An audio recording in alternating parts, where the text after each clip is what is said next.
How are they gonna lock them out or something? Okay, so we're recording, and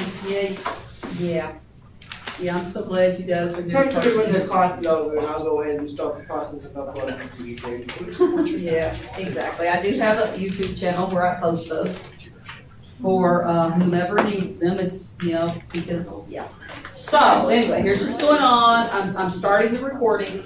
So I don't know if Fort Knox has any humans in there or not, because nobody's appears to be in class, and it wasn't or not. So anyway, what we've got is this Thursday, no class. And I will put that on Blackboard so you don't forget, because I have an appointment. Now, the audio lecture will be posted, which covers the bridge. Now, here's the thing. This particular exam, which is coming on November 2nd, is going to cover, hang on, let me finish this thought. It's going to cover chapters 4, 5, only the bridge PowerPoint.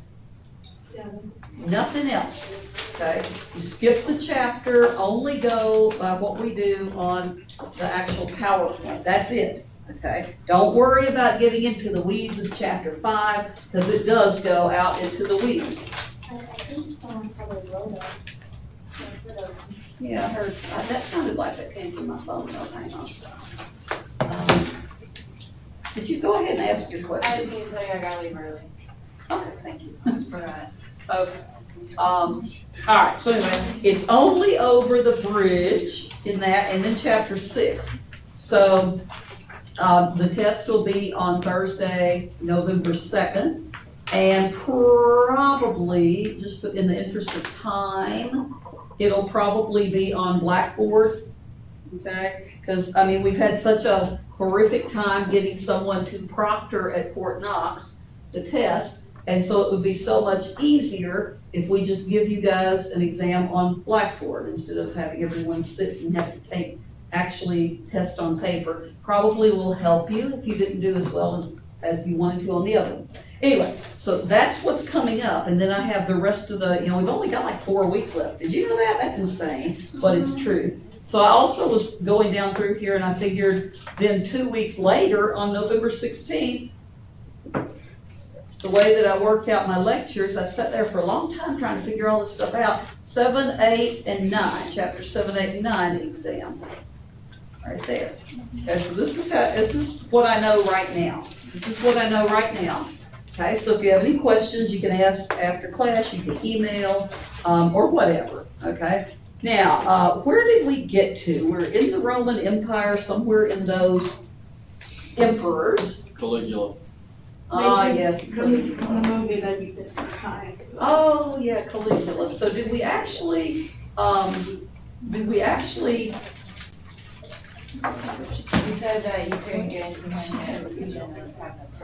yeah, we didn't have enough time, yeah. So we actually didn't, let me show this, because it wasn't presenting the desktop, to people it's being recorded for. You can see right there what we were talking about.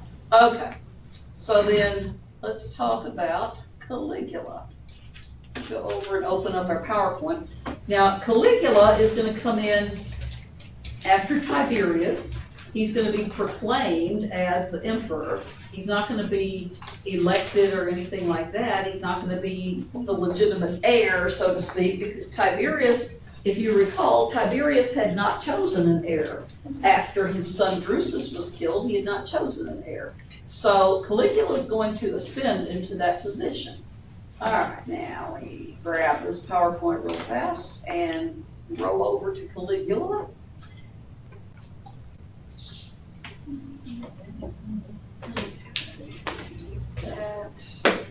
Oh, I did watch Caligula again. Did you watch it? Yeah. Oh, Lord. How was it? I actually forgot to breathe. It's the off the chain. It's pretty wild, pretty terrible. Okay, so we've gotten through Tiberius, and we've shown you about the Julio Claudians. Yeah. And remember Tiberius, we talked about all of the bad stuff about Tiberius, pretty much. Well, Tiberius is going to die in 37 AD. There's some question as to how he died. There's a lot of speculation that Caligula actually killed him. Now, here's the thing. There's a lot of stuff going on with Caligula. This young man has pretty much no chance of being mentally stable. Because, first of all, if we go back here, go back here to the family tree. Wow, there it is. There it is. Okay, go back to the family tree, and you're gonna see that Tiberius is going to have certain people killed. Now, it just so happens that the people he has killed are Caligula's older brother and Caligula's mother, okay, and quite possibly his father, Germanicus. So, we know that Caligula is, as a young man, a young, 17-year-old, as a young 17-year-old boy, he was asked to come over and live on the island of Capri with Tiberius, to live over there in the wanton luxury and excess that Tiberius had created for himself. Now, Caligula is probably pretty scared when he gets summoned over to Capri, because Caligula knows that Tiberius has put a lot of people to death, particularly his mother and his oldest brother, okay? Possibly his father. There's controversy about that. So, when Caligula's called over to live on the island with Tiberius, Caligula is exposed to all of the debauchery that we mentioned last time, all the terrible things that Tiberius is capable of doing because of his power. Caligula sees that, and it becomes normalized to him probably. Now, Tiberius names no successor. Like I said, after Drusus died and after Sejanus was found to have killed him, Tiberius kind of lost his heart. He didn't want to appoint a successor. He didn't adopt an heir. So Caligula is chosen by the Senate. Now, Caligula is not his name, okay? Caligula is not his name. Caligula is a nickname. Caligula actually literally means little boots or baby boots, okay? Now, why would we call some guy Little Boots? That sounds kind of strange. But Caligula, again, a nickname, it means little boots. It might mean little army boots. Or it just might mean baby boots, which I think is my favorite of all. But once Caligula was a man, and once he became emperor, if you called him Caligula, he could have you killed, and he did a few times, okay? One called him, which I think is kind of funny, because here we are 2,000 years later, calling him by his name. His pejorative name, when he was 4 years old, that he got because his mother used to take him out there when his father, Germanicus, was out with the troops. Because remember, Germanicus was a soldier, and she would take little Gaius, that's his actual name, Gaius. She would take young little Gaius out to his father. And the men in the military loved him because his mother had made little Gaius, as we know him, Caligula. We could, if we could go back in time, we would see this little tiny boy in a full Roman military uniform that his mother had made, down to and including the little army boots, the little boots, which is where the name came from, or the nickname came from. So again, Caligula's rolling over in his grave somewhere. Don't call me that, I hate that. So Caligula, his actual name is Gaius, and he's going to be the guy that's chosen by the Senate. Now, why does the Senate choose him as the successor for Tiberius? Well, he was the son of Germanicus, okay? Son of Germanicus, the war hero. Now, the son of Germanicus has carries a lot of weight. They look at Caligula, they see him when he actually becomes emperor, when he actually takes the power in 37. He's only, I believe, 25 years old. And people look at him and they say, he's handsome, he's got a lot of new ideas, he's really going to make things better for the Roman people. Because under Tiberius had been an absent ruler. Remember, he was gone most of the time. And they have a lot of hope. Now, I have a word up here that I'm going to disagree with. I put it up there, but I like to leave the word insane up there because it shows you how the people are going to feel about Caligula at the time, many of them. But I also want to contradict that because I don't think he was completely insane. I don't really think he ever went that far psychologically that he lost his bearing on reality. I think a lot of the things that he did, I think, and a lot of historians finally agree with me on this, is that Caligula really disliked, guess who? The Senate. Really hated the Senate. Just like Julius Caesar and some of the others, he thinks the Senate is a bunch of corrupt men, and he's not wrong. So I've always said, I have said this for a long time, I have said that I think Caligula wanted to get back and kind of irk and irritate the senators. I think he did many of the things that look sort of crazy to us. I think he did them maybe with a purpose, okay? And a few years ago, probably 2 or 3 years ago, I saw something on YouTube. It was one of those like History Channel or something. And I watched this thing. It's about Caligula. It was really short. And I remember some historian in that video said that they didn't think Caligula was insane. They thought, and I was like, I've been saying that for years. This is cool. Finally somebody agrees with me.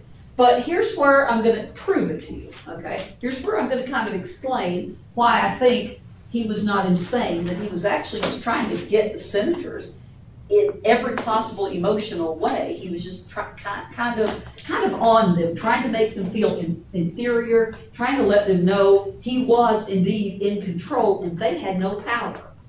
Okay, now how do you do that? You insult people, right? You do things and you kind of dare them to challenge you on it. So, look at this, okay? First, these two come down together. There's Caligula. These two come down together, believed he was a god. Now, did he actually believe he was a god? I don't think so. I think he was using that again to his advantage. Now, what he actually did was he said to the Roman people at some point, he said to the Senate, he said, basically, I don't want to wait until I'm dead for you to make me a god. I want you to worship me now.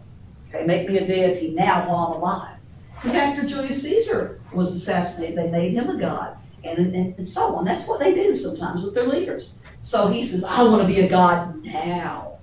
Now, did he really think he was a god? Chances are unlikely that he thought he was a god. Now, nominated his horse for consul. This is probably the most misunderstood of all the things that he did, okay? If you've never heard that, if you've ever studied about Caligula, if you've ever heard about Caligula, you probably heard that he nominated his horse for the highest elected position in Rome. I don't believe it, okay? Here's what I think happened, okay? First of all, let me give you a little background on this horse. I can't pronounce the horse's name as cool as, say, Bethany Hughes. I've heard her pronounce the horse's name. And she says it with that little, the one that narrated the Spartans video. She says it with that little accent. It's very cute that I can't do. But incitatus is the way I say it. Now his horse, you have to understand, he loves his horse. Not in any kind of weird way. But I mean, he loves his horse. It's his pet. It's his animal. But it's also a racing horse. Races in the chariot races. And is a winner, this horse. So, in order to take care of his horse, Caligula has the horse in a stable that is decorated by fine professional artists. They have painted the inside of his stable. They've painted the inside with beautiful pictures so the horse can relax, okay? Now, also with the horse eats out of an ivory manger. Okay, he eats out of an ivory manger for the horse. The horse also has 2 slaves that are his. Their sole purpose is to take care of this horse. You think the horse is more spoiled than some of our dogs today? Mm-hmm.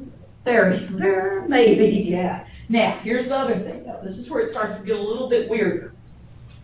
Wait, let me ask you this. What do you think the horse drinks out of? If he eats out of an ivory manger, what could he possibly drink out of? Chalice. A gold chalice or something. Gold. They say, legend says a golden bucket. Okay, so gold and ivory and so on. Now, this is where it gets, like I said, a little bit weirder, is the horse, again, racehorse. Caligula loves entertainment. He's big on building public arenas and that sort of thing. Now, story goes, I think Plutarch's the guy who tells this part, but story goes that within about a day or so of the race, maybe a day and a half or 2 days, if there was going to be a race where the horse was participating, people within a certain distance of his stable had to be quiet, okay?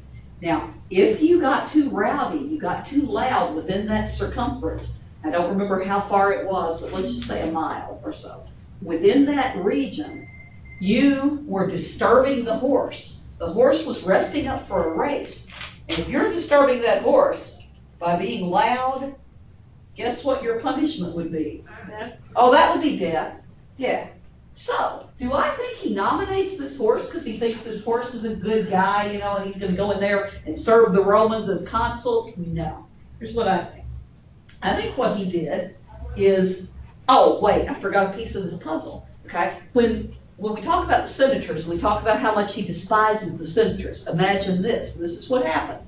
He would have the dinners with the senators, and he would have Ensinitus at the dinners. Now, the horse would sit, well, he would stand at the table, okay, with, wait for it, the senators. The horse is at the table with the senators. So here you guys are, you're sitting there, and here's this horse standing there doing what horses do, okay? You've got two slaves, one on either side of the horse, feeding him, making sure that he's taken care of, in the middle of the Senate dinners. How do you feel as a senator sitting at a table with a horse? And wouldn't you love to see Rand Paul or some of those guys sitting at a table with a horse and see how they react? I think that would be interesting today. How would they feel? It makes you feel like mocked. Absolutely, that's what he's doing. I think so. Here's the way I imagine it, okay? There's a little bit of proof for this, or evidence for this. I can't call it proof, evidence for this. I imagine Caligula standing up there at one of these dinners, and the horse is over there at the table with the senators, and I imagine Caligula saying something to the effect of, my horse would be a better consul than the lot of you. Because that's what all the senators wanted. They all wanted to be consul. Highest elected position in Rome. And I can just imagine him insulting the senators. He would be a better, consul than all of you put together. Or something like that, right? And like I said, there is some evidence for that, but nothing concrete. That's how I imagined it going. Now, what else about Caligula? Oh, we could fill a 16 or 18-week class with Caligula, but we won't. He had incestuous relationship, it should say relationship, with his sister. Now he's got three sisters. And I'm going to come back to the overhead for just a minute because one of these sisters is actually going to be important in a little bit, okay? He's got three sisters. Now, they survive Tiberius's brutality, okay? He kills the oldest brother, the oldest son, and the mother, but he leaves the sisters alone, okay? Three sisters, Drusilla, Livia, and Agrippina. Now, she's the most important one because she is going to be the mother of the boy that we call Nero. Okay? Again, the Julio-Claudians are all related somehow, blood, marriage, adoption, whatever it takes. So keep her in mind because she's going to come back. The one that he falls in love with is Drusilla, okay? His sister that he falls in love with. And if you watch the movie Caligula, Terry, you said you watched it again, oh Lord help you. Yes. Doesn't it start out pretty close to the beginning where he's in bed with his sister? Yes. Fairly close to the beginning, yeah. Yeah. So again, you've been warned. Anyway, he's having this affair with Drusilla, having this thing with Drusilla. He eventually gets married. Hang on, what's today? 24th. I'm passing around the assignment sheet. We'll just start it with you if you don't mind, Sarah. The other part of this whole story, though, with him and the sister, you can take it one step further. Now, there's I don't know how much evidence there is for this one, but there's a story that's circulated. It still circulates when Caligula's name comes up. This one, I think, is a little bit too far out there. I don't believe this story. But the story goes that his sister that he was having an affair with or having a relationship with ended up pregnant. And it either infuriated him or it made him so excited about this baby who is obviously going to be the greatest baby who was ever born. One way or the other, he decides that he wants the baby now. And either way, he supposedly, according to the story, he supposedly rips, Drusilla's stomach apart, gets the baby, in the process killing her and killing the baby. So, sorry. Dr. Lazarus. Oh, Jedi, he actually kills her and the baby, supposedly. Now, another story that floats around regarding this thing says that she died of some sort of an illness. Okay? I believe the illness story more than this dramatic, he rips the baby right out of the womb thing. But here's what we know happened. We know for sure that after she died, he required the Roman people to go into mourning, okay? You had to go into the official mourning period, and I think it lasted a lot longer. He made everyone in Rome go into mourning. If you were caught during the time of mourning not wearing the mourning clothes, not, acting as if you are grief-stricken, then guess what he could do to you? Kill you? Oh, yeah, he could kill you. Yeah, he would have you killed, possibly. Okay, now another thing about, kind of in the same lines here, is Caligula, back to this again, Caligula is,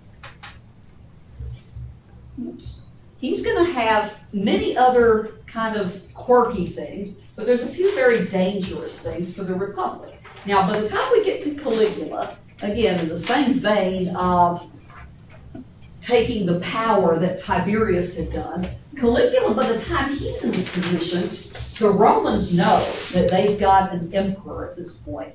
But they also realize something, that even though he still pays lip service to the Senate, that he does not treat the senators well. He doesn't take them seriously at all, okay? For example, at some point, Caligula has actually married a young woman who is not his sister, okay? He marries a woman named Caesonia, and apparently they get along pretty well from what we can tell. Now, the weird thing here, and this is where it gets like really weird, is he would bring her in front of the senators and make her strip off all of her clothes, and he would say, he would parade her around like a model, and he would say, I don't know why I love you so much. I just wonder what it is. And he would just look at her and make this big spectacle of things. He also was known, and this is where it gets even weirder, okay? You can keep going into the depths. I'm not even going to go as far as I could with Caligula. And you've seen the movie, I'm not going to go as far as you could with him. But anyway, well, maybe a little bit close. But remember the wedding? Caligula was known for going to weddings unannounced because he wanted to have sex with the bride, who was presumably a virgin, before the husband was able to. He would also sometimes rape the man as well, just because he was there. Okay? Like I said, and I'm not even hitting the bottom with Caligula. So Okay? basically, There's you much have a worse. threesome at a wedding, basically? It's just basically terrible stuff. It's just all debauchery.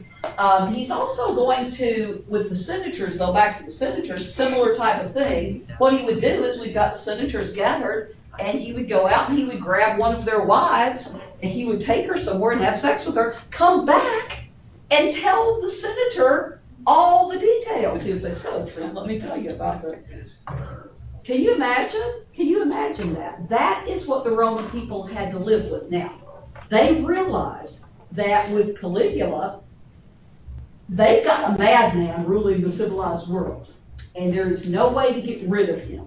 You can't wait a few years and vote him out.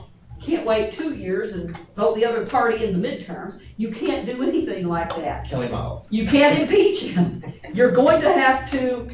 Now, one thing Caligula also said, like I said, I can go on with this crazy person all day, and I don't even think he's crazy. I think he was calculated in so many ways. His power was power, like Julius Caesar, the whole megalomania that Caligula sort of lived. But he would do so well. I don't know. I don't even want to go into any more, because that's bad enough. But in other words, the people saw that he was out of control, and the people saw that they couldn't do anything about it.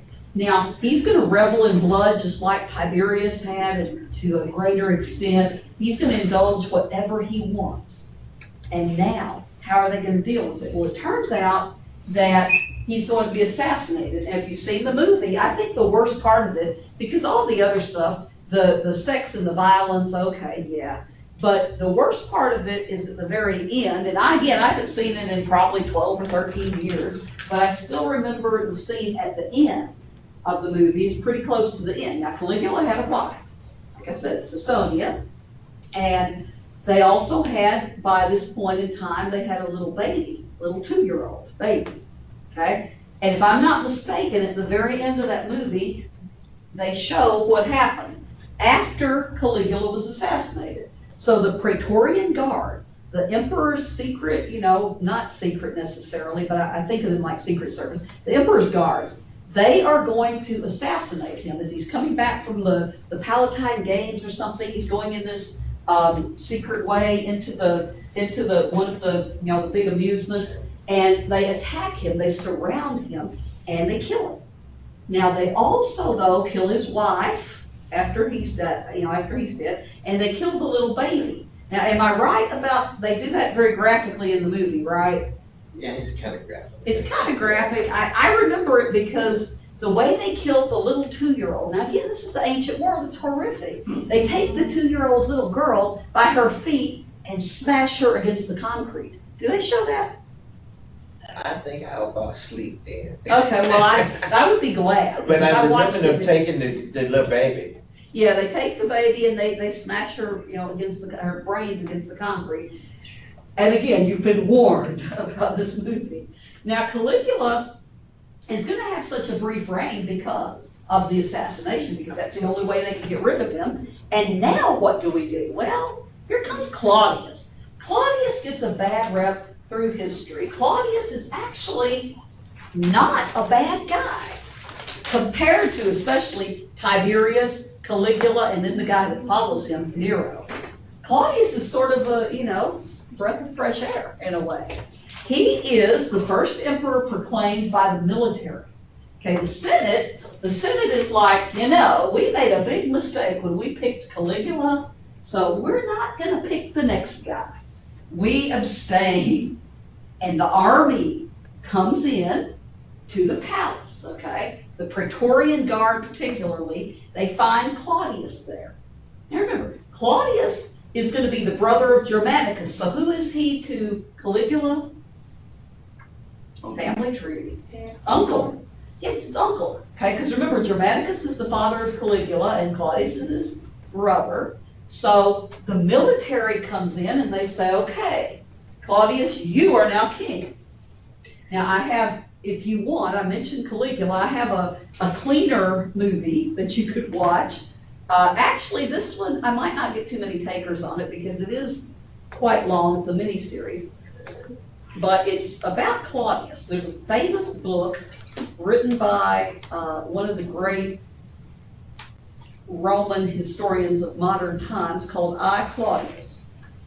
Okay, it's a mini-series. There was one from back in the 70s, maybe early 80s. I never saw that one, never saw it. But there's a newer one that came out just a few years ago, and supposedly fairly accurate, a little bit of Hollywood drama, of course, but if you watch a couple of episodes from I, Claudius, like even if you watch the first episode, I don't remember how many episodes, I bought it on iTunes one time, so it's somewhere in one of my Apple products, but I don't remember how many episodes, but if you watch one episode and write about it, you'll learn something. Write a couple of paragraphs. I'll give you a couple of points here or there. But anyway, if you have time, again, that's why it's extra credits. You don't have to do it. You might not even be able to find it.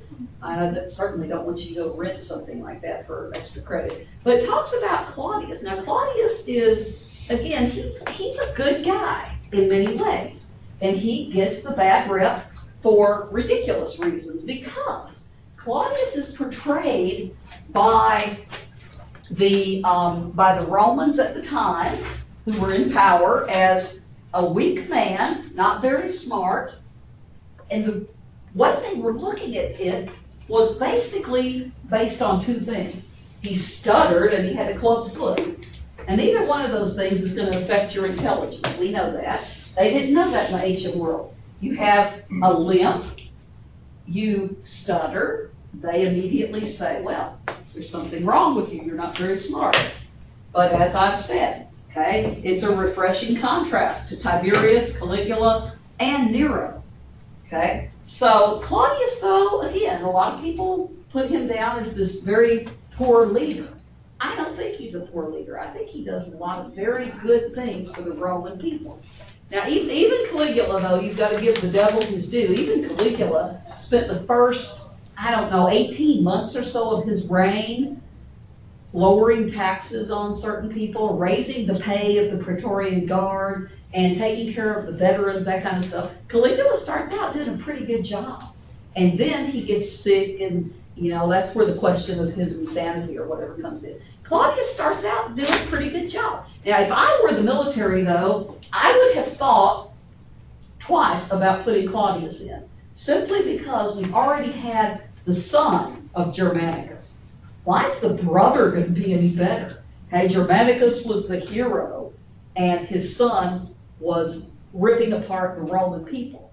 Now, Claudius is the brother, so, I probably, if I'd been back there, I probably wouldn't have chosen him. Now, here's a bit of trivia. If you're ever at a trivia game, or if you're ever on Jeopardy or something, he's the first Roman emperor who was born outside of the Italian peninsula. Okay? Can't remember exactly the town. He was born outside of Italia, or the Italian peninsula. Here's what Claudius is known for that you should remember him for, that people tend to forget. He's known for public utility works. In other words, he wants to build things to help the Roman people. He doesn't want to just build, certain things that will make him happy. He wants to build things that are going to help the Roman people. And the big thing that he's known for, two of them, but one of them is the aqueduct, the Claudian aqueduct. Now, the aqueducts are so important. We mentioned the aqueducts when we talked about the Pax Romana. We talked about the idea that if you have a city, you've got to have water, that humans have to have water. So the aqueduct allows that water to be carried into the city, or into even outside of the city, carry the water out here, 45, 50 miles. I've even seen that later aqueducts went further than the 45 miles. So the Claudian aqueduct, pieces of them are still standing today. And this was their way of bringing water in. Now, with the aqueducts, you had this before, earlier with the earlier ones, but you have the Roman baths where you had the people going in and taking taking the baths and the water. And I always imagined it to be running water. I always imagined it to be like a swimming pool, to be more honest about it. But what happened was those baths that you've heard of, if you've heard of the Roman baths, they were stagnant water. They wouldn't change that water for a period of days. And so you would go in there to take a bath in standing water. And the weird thing is they would have the peasants, the poor people, they would take their baths in the morning. And then the rich people would take their baths in the afternoon, which I think is kind of weird because, you can figure out why. That's just weird. But this is going to help. This is going to help bring more water in and change some of that. So the Claudian aqueduct. Oops. The other thing he's known for is the Portus Romanus. Okay, this is to give Rome a harbor where the supplies from Egypt can come in. So the Portus Romanus is down on the southern, the southernmost part, the southern southwestern part of Italy, where the Egyptian ships will have easier access with their supplies. It's down at the mouth of the Tiber, so the Portus Romanus, and he's known for that. Claudius is probably a very smart man. He goes in and he tries to do what is best for the Roman people, at least from what he believes is best for the people. So again, Claudius gets a bad reputation. We could spend a lot of time on Claudius, but we're going to have to move on to Nero.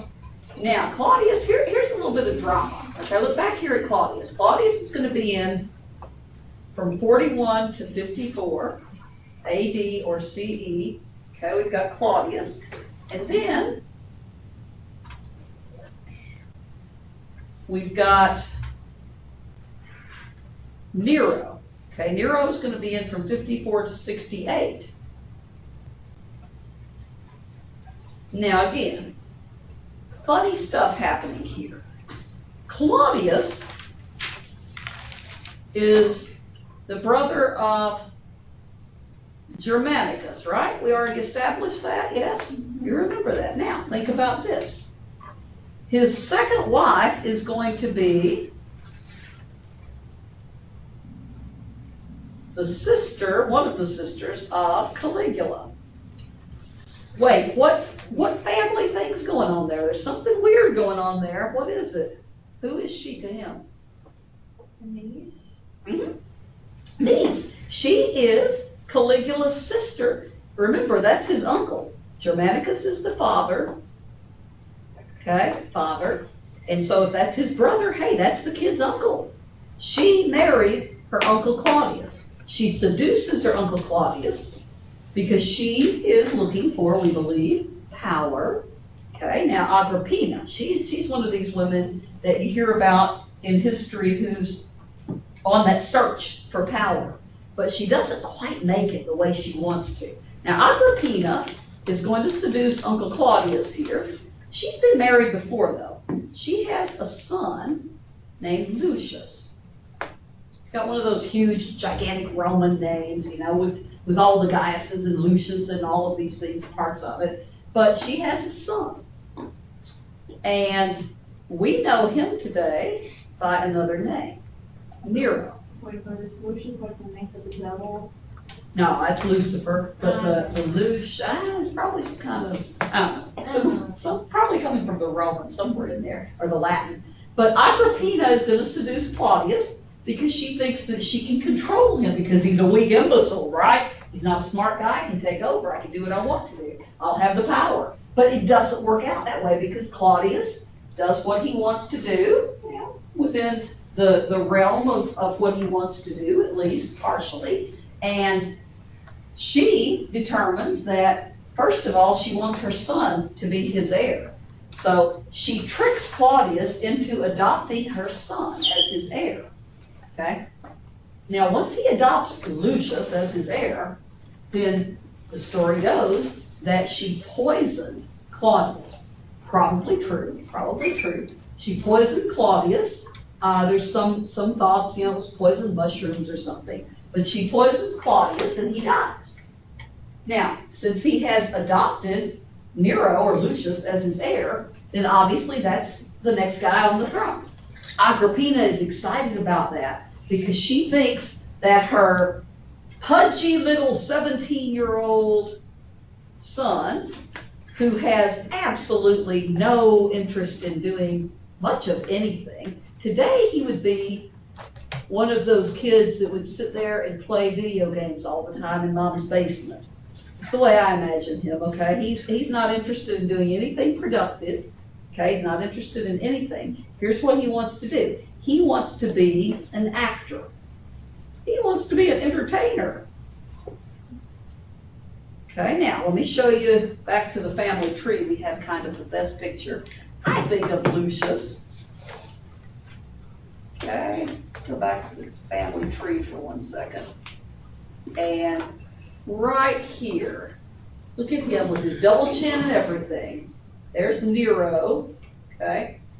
And, you know, again, you can see wives and, you know, this is where Claudius adopted him. The dotted lines, remember, are adoption, adopting them as an heir or whatever. And then you have Claudius's wife there, Agrippina. So the mother, these are kind of hard to read if you're not used to them, but you can see Agrippina and then her husband, the general, whatever his name was over here, Menitus, they've had this son, and then she ends up marrying Claudius and so on. So, Nero has this ambition of being an entertainer.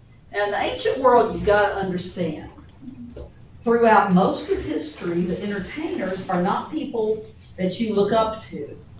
Okay, they're still not necessarily, usually, your best role models, are they? You want to be just like Kim Kardashian? God forbid. Okay. Entertainers are entertainers. It's only been within a very short time that we have elevated entertainers to the point where They make so much money and they wield so much power over the culture. That's been a relatively new thing, okay? Comes with the advent of movies, television, radio, et cetera, et cetera, et cetera. So back throughout history, most of the time, the entertainers were about the lowest you could go. They were just about the very lowest kind of occupation you could have. So, and that seems so strange to us when we look at our culture and going to the movies and listening to music and everything, and that's a totally different world. Now, in the ancient world, when he said he wanted to be an entertainer as an aspiration, it would be sort of like someone today, it would be sort of like Zach at 10 years old saying to me, Mama, I really want to be a garbage man. There's nothing wrong with that, but is that something you grow up hoping you will be and you're like, I just gotta achieve that, okay? Probably not, okay? There's nothing wrong with it. It's hard work, honest work and all of that, but that is not something that you're sitting there thinking to yourself, I really want to grow up and do that. Or, you know, you can think of 100 other jobs. Now, that's how they view the entertainers in the ancient world. So, Nero wants to be an entertainer, and once he became emperor, he is going to force people to listen to him, whether he's good or not. Now, I never watched American Idol, maybe part of one season one time years ago, but there was, I would watch sometimes the beginning where you'd have the people that were auditioning that were really terrible, that didn't know they were terrible, and none of their friends and family told them you suck, and they just come out there and they embarrass themselves because they're, have you ever seen those? Yeah, I don't know if American Idol's been on for a year, I don't even know.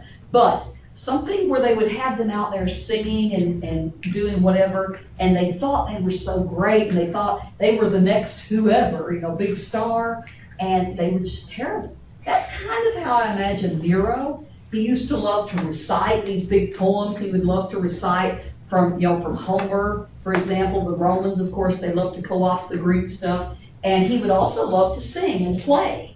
Now, Nero did not play, if you've ever heard an expression that Nero fiddled while Rome burned, he did not fiddle because there's no such thing as a violin until about the 12th century. But he probably played, what was called a lyre. If you look up a lyre, a little, you know, string instrument, but he wants to entertain.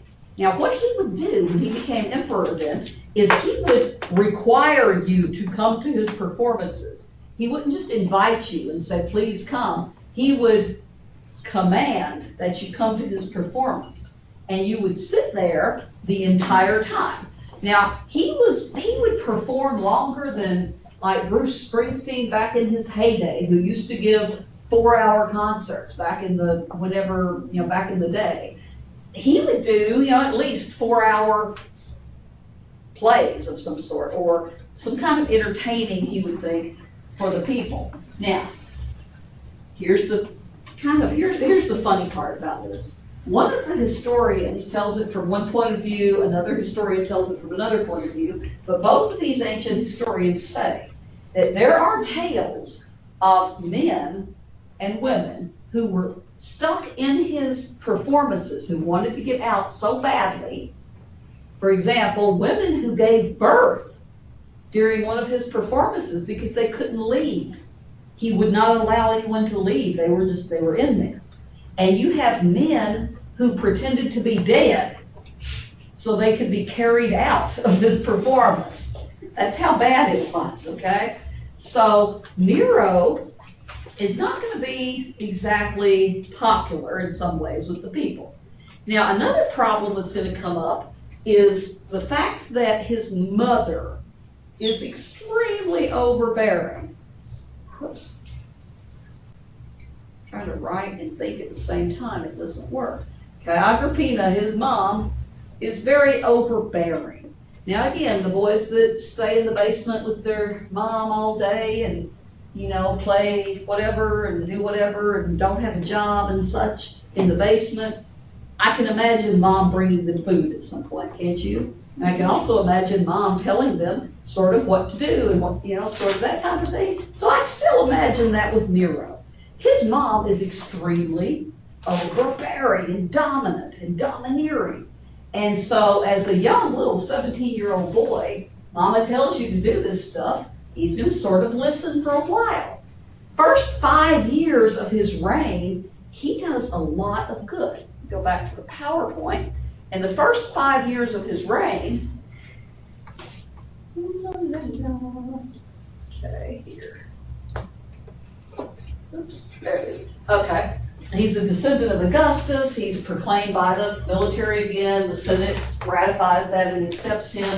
And people are happy, just like with Caligula. He tells the Senate he won't interfere with the powers, and the first 5 years are marked by a strong, powerful administration where he's doing things kind of reminiscent of Caligula, including giving a raise to the Praetorian Guard, including building more of these public, really the places where they would have festivals and circus type things, Circus Maximus, that type of thing. So the Quinquennium Neronis, you don't need to know that because that's just crazy, but the Quinquennium Neronis just means the first 5 years of Nero's reign.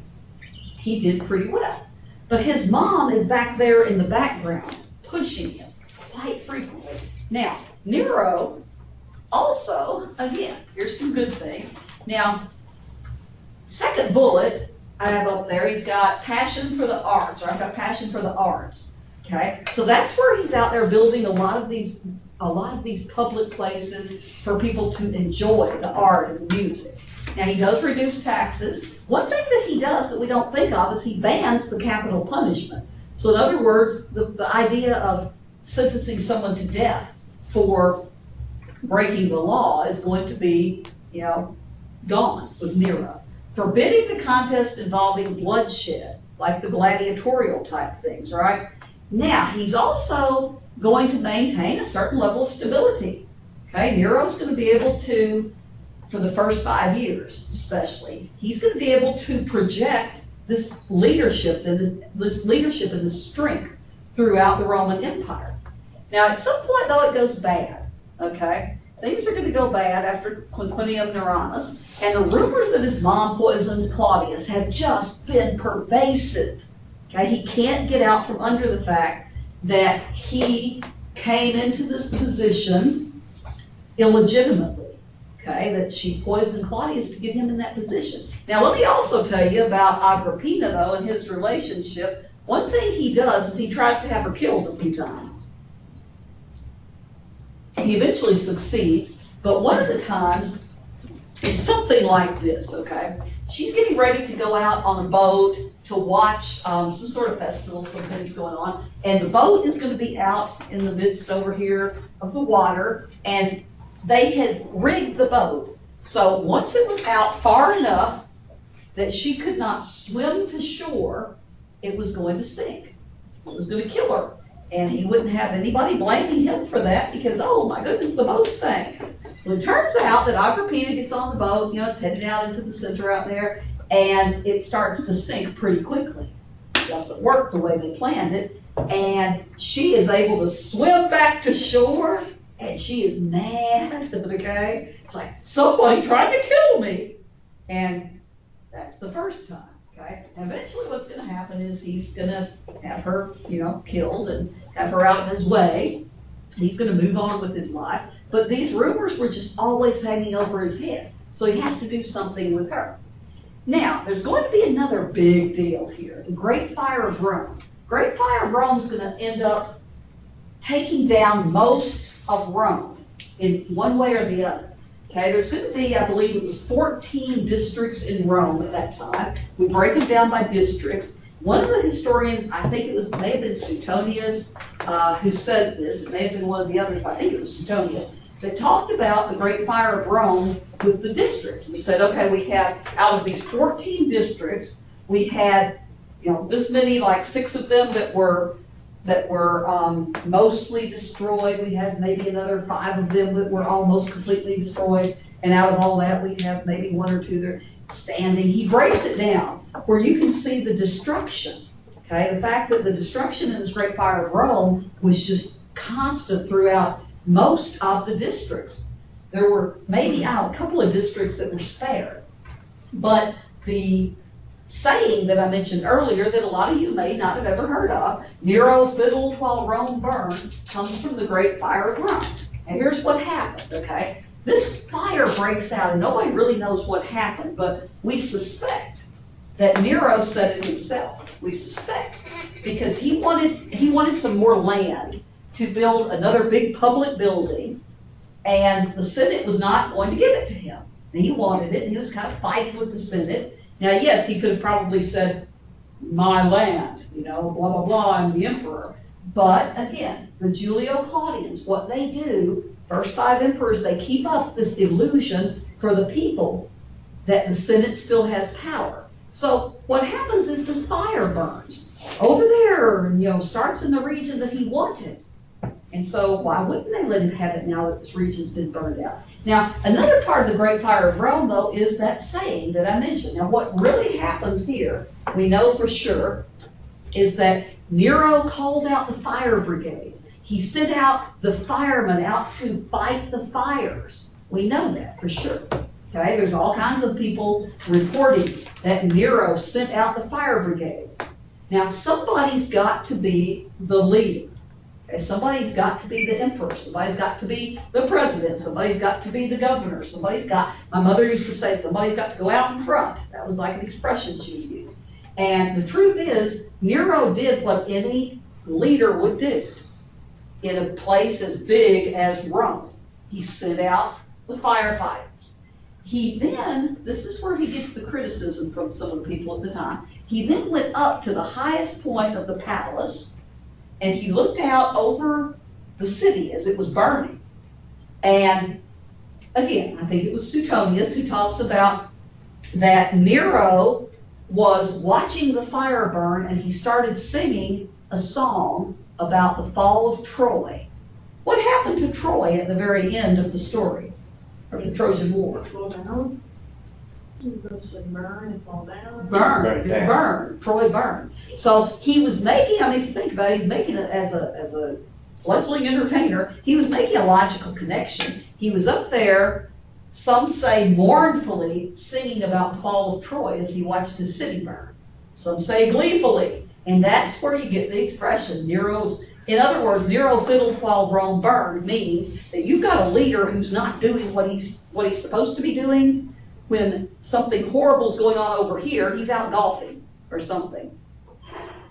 Okay, something like that. So you've got Nero getting kind of a, reputation in that sense. Now, by 64, he's already starting to feel that people are turning against him.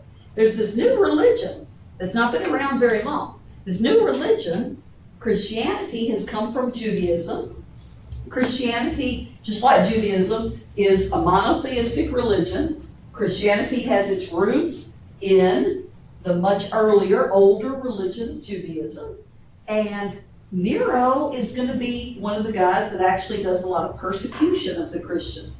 Very, new religion. Why? Why does he care about this religion? In the world that we live in today, some people still care what religion we are. Most people don't care if you have a religion or if you don't. Most of us don't care, because we live in a pluralistic society where we should all have freedom of religion and freedom from religion. Well, the Roman Empire, not exactly.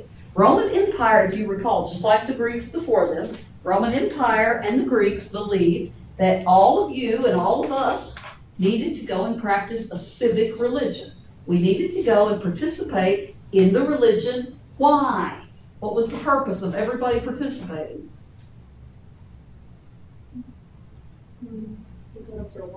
So you've got to remember this. This is so important. This is a big, flashpoint in the class. Greco-Roman culture and tradition says that everyone, and this is also why the Christians were persecuted in the first place. That's big, okay?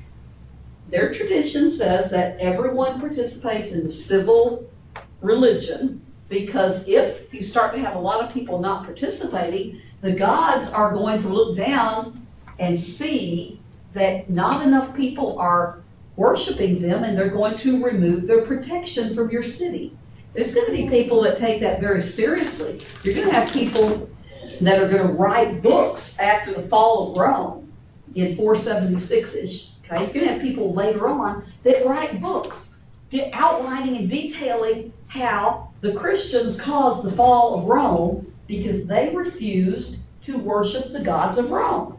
And then you're gonna have people like St. Augustine who says, no, the Christians did not cause the fall of Rome. And when we get to that, we'll talk about it. So that's a big deal. So Nero is telling them you must worship the gods of Rome, and they're saying no. Now, you may ask, what about the Jews? Anybody ever think to ask, what about the Jews? Are they being persecuted at the time? What do you think? Yes. Yes. Hear yes. Do I hear any no's? Got 2 yeses. The answer is no. Jews are not being persecuted at the time because the Jews were given, you would think, right? The Jews were given an exemption, okay? They were given an exemption as a very ancient religion, very old religion. The Romans looked at the Jews and they're like, their religion's old, you know, there's very few of them too. That was the thing about Judaism, very few in numbers. And they gave them an exemption. This is why, for a while, Christianity coming from Judaism, the earliest Christians were Jews, right? This is why in the beginning they didn't persecute as many Christians as you may have heard tell of, because they were giving them the exemption. Oh, well, this is just a new group of Jews over here. They're doing something different, but they're still Jewish. They gave them an exemption from that requirement because of the fact that the religion was so old. Well, anyway, his showmanship, we already talked about that. Now, Nero, by 68, he has been paranoid for a few years at this point. And by 68, there's all kinds of stories about Nero out there, but some of them have him wandering in the palace at night when he's at the height of his paranoia. And he's asking, is there no one else here? Is there no one else here?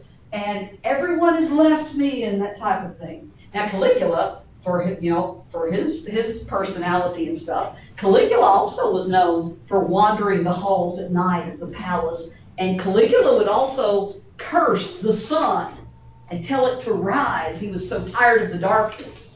And that's, some people had some ideas that maybe Caligula had. I read one pretty good article one time in the Journal of American Medicine about Caligula trying to diagnose him maybe as having overactive thyroid, insomnia and all this different stuff, maybe. There were some people that said maybe Caligula himself had encephalitis from something, brain swelling and so on. But anyway, Nero and Caligula both are going to be wandering around the palace cursing at something.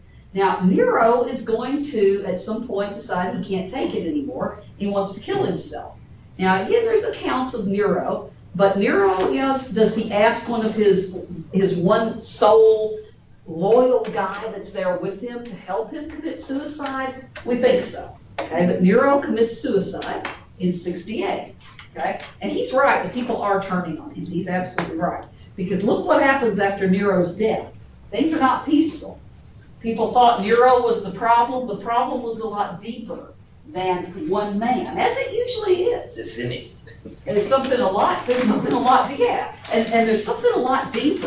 than just one man being the problem at any time in history. Okay, there's something a lot deeper, including today, at any time in history. So Nero's death is going to usher in what we call the year of the 4 emperors. Look at this, civil war. It's the first one since the Battle of Actium in 30. Remember, 30 BCE, when we had Mark Antony, Cleopatra, and Octavian. This is the first civil war they've had in Rome.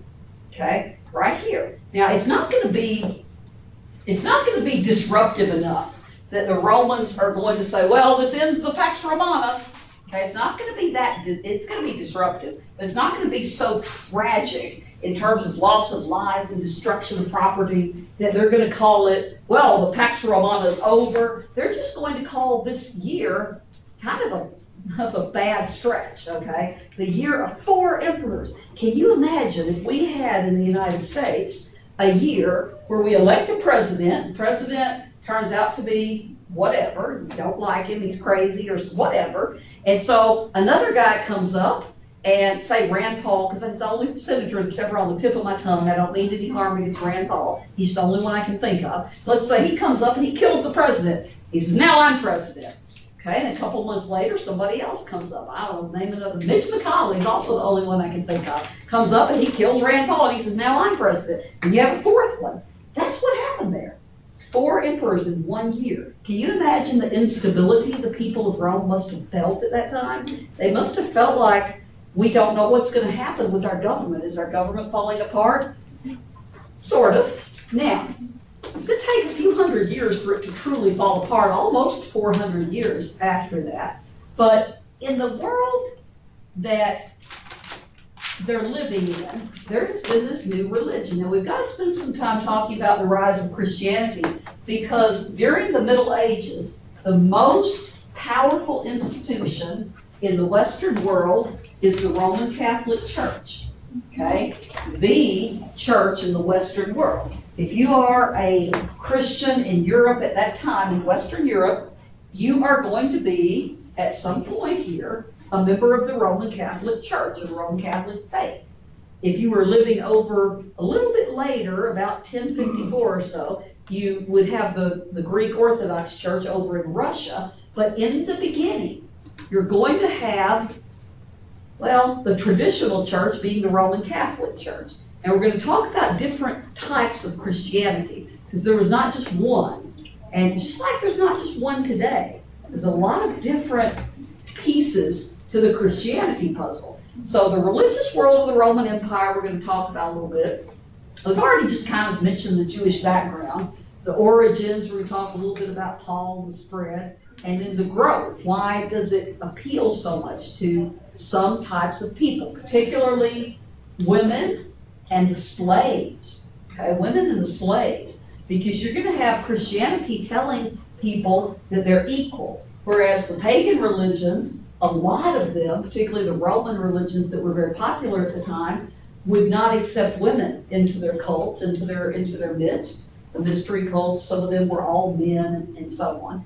So women are going to be accepted because they say, in the spirit, everyone is equal, whether you're slave or master, whether you're male or female. There's none of that in God, or none of that in Jesus, or however they phrase it.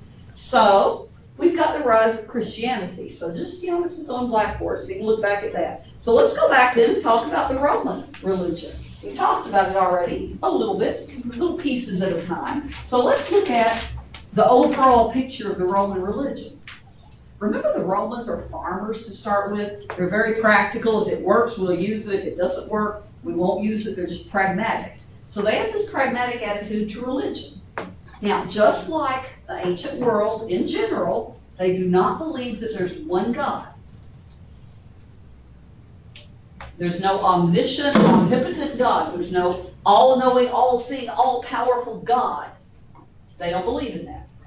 They are polytheistic. They are anthropomorphic, just like everyone else we've talked about so far pretty much. And their religion, they're basing it on a bunch of different things. They're going to steal a lot, borrow a lot from the Greeks, okay? Scavengers, that's another word I use with the Romans a lot. They take what they need from other cultures and they integrate it into their own, assimilate it. So it's going to come from many different sources. The Greeks are going to be very heavily, in terms of influence, heavily influential. Now, to the Romans, it's not going to be the spiritual experience. If you've been into modern churches, particularly, maybe not so much Catholic, Episcopalian, Lutheran, some of those, but if you've been into some of the churches, modern churches today, where they're calling on people to have a spiritual experience, or a revival, or a Billy Graham type thing, or something like that, they're going to be talking about spirituality and a personal relationship with Jesus and that type of thing. This is not what they're talking about in Roman religion. It's also not what they're talking about in early Christianity, just for the record, but we'll get to that too. So it's not really a spiritual experience.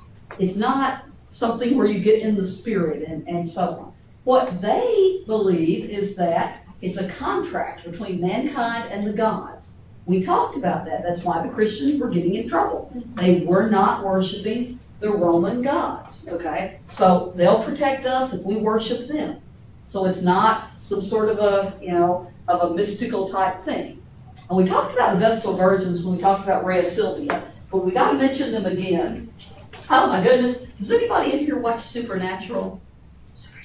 I remember, I've heard of it. Okay, it's a very good show. I'm only on like season 9, 10, they're on 13 seasons. Why in the world would I mention Sam and Dean out of clear blue sky? Well, because they're awesome and beautiful and everything else, but we love Sam and Dean. But I have a friend who has her picture made with both Jared and Jensen and John Winchester. I can't remember his name. She went to one of those supernatural conventions. Why in the world am I talking about this stuff? Well, because I watched an episode the other day, I believe it's season 9, and there was one of these, creatures that was killing people. Like there was this really weird church, and they would have people come in and they would say, well, are you a virgin? And well, if you're not, well, you can sign this contract and now you're a virgin again. And go through this whole process, and Sam and Dean went and they took that. And then Dean met a woman, and he wasn't, a virgin again, and he ended up getting taken away. And it turned out that the creature that was doing all this was the goddess Vesta. So see, some of the stuff you learn in here, you're going to see in pop culture. Because I remember I was like, man, that sounds like something. Because what they would do, you remember what they did to the goddess Vesta? Or not the goddess Vesta, but to the priestesses. If you broke your vows of celibacy, what was the punishment for these Vestal virgins? They buried them alive. They buried them alive. So Dean and the girl that he had slept with and all these other people who'd broken their vows from that church, they had been carried off and they were buried alive down somewhere. Anyway, there you go. Okay, so pop culture meets history. Now, the Vestal virgins chosen from the upper class, 30 years of service, and Sam's looking at it on his laptop and he's like, oh, this has got to be Vesta and so on. 10 years for your learning, 10 years for you're a priestess, 10 years for your teaching. Extremely powerful, because here's what, this is like a kind of a strange thing, okay? If you've been condemned to death, if you're condemned to death and you happen to see a Vestal virgin in Rome, then you are set free. Now, it's not like the Vestal virgins are out there walking around the Forum. They're not out at Walmart shopping. They're cloistered, okay? They're like nuns, they're cloistered. But if for some reason a man sees a Vestal virgin, he's going to be let free, because that's a sign from the gods that he was innocent, okay? Now, anyway, just a shout out to Vestal virgins. Now, what about the rest of this? We can do this in the next 4 minutes pretty easily. Romans have their household religion and their civic religion, which is what we've talked about before. At your house, you might choose to spend more of your worshipful energies on one goddess or one god at home, and then everyone would participate in the big events, okay? That protected both your household and your culture. The Romans had this sense of religious animism. And when I first saw the word animism, I remember I was thinking, I was like, animal-like? Is it something to do with animals? No, not at all. Think more of animation, okay? Think more of something being animated. That means that it's moving, right? It means that there's something inside of you that makes you move, okay? Something that makes you alive. And so they believe in animism, believing that a divine presence or a God of some sort exists in everything and in every empty space. So there's a God of the trees, a God of rocks, a God of the wind, a God of the sky, a God of whatever. Okay, if we want to extrapolate that to today, we could say, well, there's a God of backpacks, there's a God of whatever. It's a God of spaghetti, there's a God of, remote controls or whatever. But they would say there is some divine presence in everything. Sort of like pantheism, but not exactly. Now, the Romans also are not really as interested in their gods and what their gods did, said, thought, whatever. They just basically took the stories of the Greek gods, which, remember, those were extremely well thought out, and they kind of used them. They just changed the names. Now, the examples I give you of that right here, just some of them, not all of them, you don't even need to know these, but just be aware that the Greeks called him Zeus, the god of the heavens. The Romans just took that idea and said, yeah, that sounds good, let's change his name. They called him Jupiter. Hera, the long-suffering wife of Zeus, goddess of women, becomes Juno. Aphrodite, goddess of love, becomes Venus. Dionysius, the god of wine, becomes Bacchus. Poseidon, the god of the sea, becomes Neptune, Hades. Now, If I say the word Hades, what's the first thing you think of? The movie guy on the heart Hercules. Okay, what else? Hell. That's one thing. Oh, guys, it's a hell. Hell's usually the number one on the survey, right? Hades was actually a god. He becomes Pluto in the Roman, the Latin, but it's the god of the underworld. This is not, okay, remember the ancient gods, the ancient world, they don't have a concept of hell. So when you talk about Hades, he is not a god of hell. He is not representing hell. He's representing the dark underworld where you go when you die. Okay, no concept of hell until later with Christianity. But anyway, Hades, Hades also gets a bad rep right there. All right, so Pluto, I don't know. Most people don't associate Pluto with anything other than, is Pluto a planet again?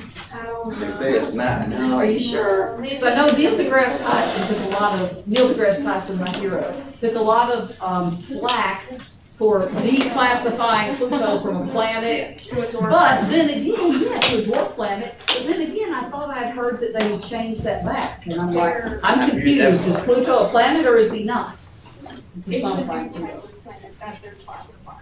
Ah, okay, I've gotta check that out a little bit more. Neil deGrasse Tyson was in Louisville a while back. Tickets were $125 each, you I guys. guess it must be for the British. I did not go see him, even though he's my hero. Okay, so does anybody have any questions or anything?